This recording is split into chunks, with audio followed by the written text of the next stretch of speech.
Salut petite loutre, je te retrouve aujourd'hui pour faire une nouvelle vidéo résumé spoilant.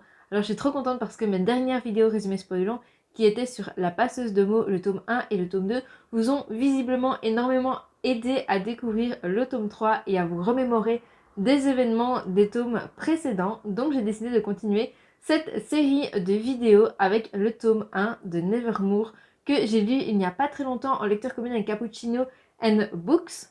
Et j'ai décidé de vous faire aujourd'hui la vidéo résumé spoilant de ce tome 1.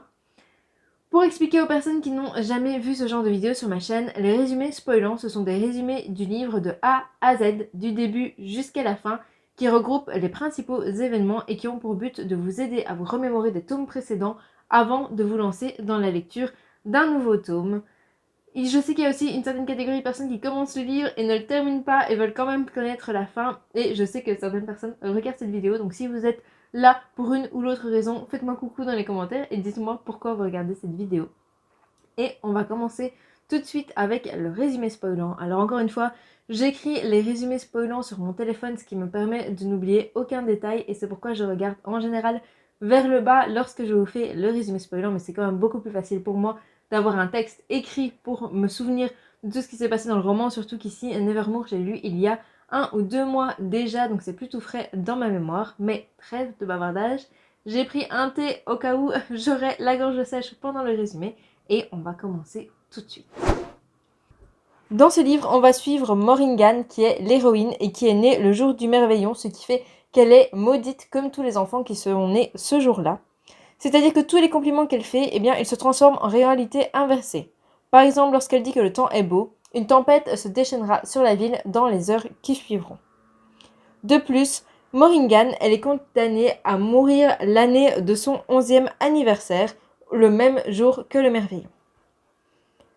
Au début de l'histoire, Morrigan, elle se joint à son père pour aller à la journée des enchères, puisque celui-ci est un fonctionnaire haut placé et qu'il se sert de Morrigan pour attirer la sympathie du public qui voteront ainsi pour lui. La journée des enchères, c'est une journée où les enfants en fin de scolarité reçoivent des offres pour continuer leur apprentissage avec un mécène. Morrigan, elle ne s'attend évidemment pas à avoir d'offres puisqu'elle est condamnée à mourir avant même de pouvoir commencer ses études. Mais étonnamment, elle reçoit quand même 4 offres lui proposant de partir pour Nevermore, dans le but de devenir l'héritière de l'Empire Wondorur.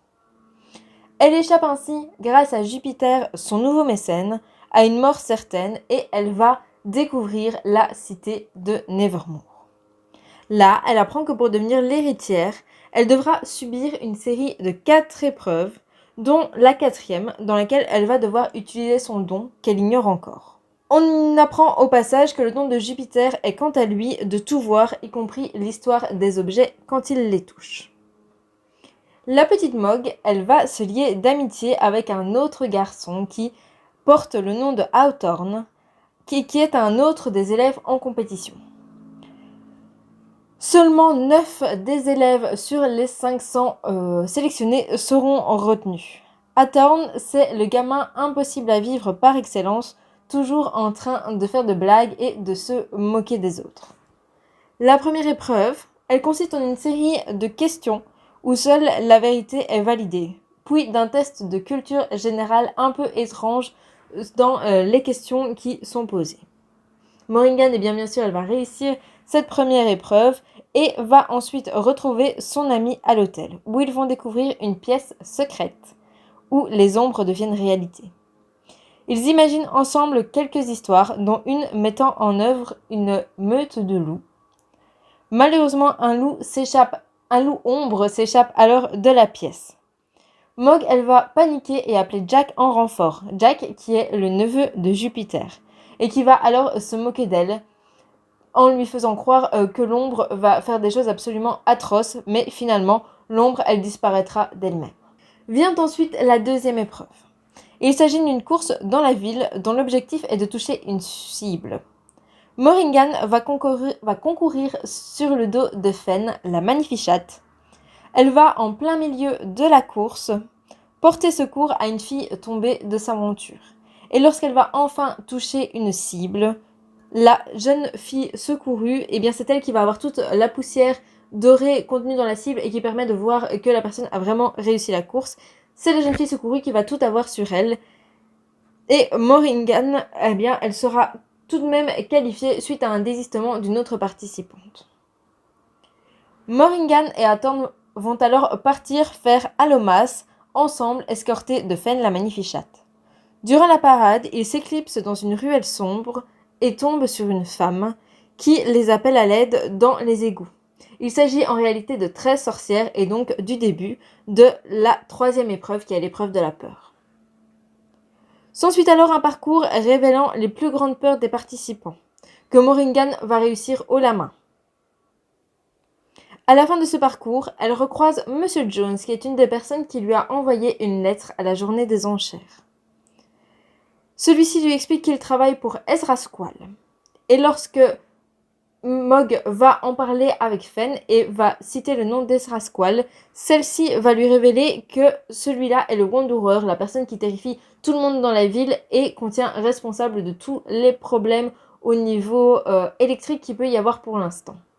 En réalité, Mog, elle apprendra par la suite que Monsieur Jones, eh bien, il est en fait Ezra Squall et que c'est donc lui le Wanderer dont tout le monde se méfie. Après le réveillon de Noël, Mog est invité à la dernière épreuve, qui consiste à montrer son talent secret aux anciens. Lors de l'épreuve, Morrigan, elle revoit Cadence, la jeune fille qu'elle a secourue dans l'épreuve de la course. Et elle se rend compte que personne ne la voit à part elle. Cadence est donc capable d'hypnotiser n'importe qui et c'est son talent caché à elle. Vient ensuite le tour de Morrigan, qui retrouve Jupiter avant d'entrer dans l'arène. Ce dernier lui avoue qu'elle n'a aucun talent, mais réussit tout de même à faire apparaître son nom dans la liste des sélectionnés après avoir donné une vision aux anciens que Morrigan, eh bien, elle ne connaît pas puisqu'elle n'a pas vu la vision. Jupiter révèle ensuite aux anciens que Morrigan est lié au problème de Wundur, dont je vous parlais précédemment avec le Wanderer, et qui sont apparus dans la ville ces derniers mois. Jupiter, il le sait parce que la ville de Morrigan, elle semblait complètement épargnée jusqu'au jour du Merveillon où Morrigan a été enlevé par Jupiter. Pour que Mog puisse rester, Jupiter, il va devoir obtenir 9 signatures et part donc à la recherche de la 9e. Avant de partir, Morrigan, elle se fait arrêter par un policier qui veut absolument voir ses papiers. Et c'est Cadence qui va la sortir d'affaire en hypnotisant ce policier et en réussissant à le convaincre que tout est en ordre. Morrigan, elle va retourner vers l'hôtel en prenant le métro et c'est là qu'elle va comprendre que le fantôme de l'aile sud de l'hôtel des Jupiters, eh bien c'est en fait le Wanderer.